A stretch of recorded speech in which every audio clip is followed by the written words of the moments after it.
well appreciated all your voluntary work. Thank you so much for your service. Pero yun nga, parang I'm really curious. Like, ano naman yung POV mo for those people who are doing volunteer work pero their real intention is just to use all of this documentation for publicity stunts? You get my point?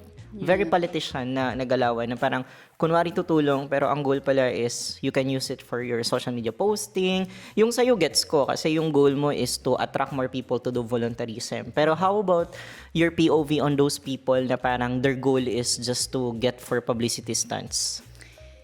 Actually, although may naririnig na akong ganyan, hindi ko kasi masabi kung anong nararamdaman ko towards them. Alam mo yung, hindi ko din alam kasi nobody knows what they're thinking, what is in their heart, no? So, ako kasi as a person,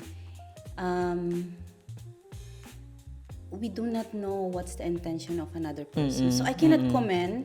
Pero kasi if this certain social content creator is actually helping, ganito kasi yan. Go lang. For example, itong content creator, we don't know the intention, right? But it can be genuine, it can be not. But if nade-deliver niya yung need ng taong tinutulungan niya, for example, are we cleaning up the community?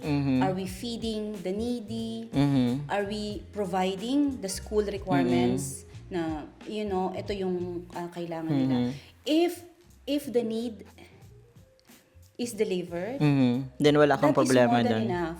enough. So technically, yung POV mo is more parang, okay, don't care about these people taking videos or whatsoever for their publicity stunts as long as the job is delivered, carry lang.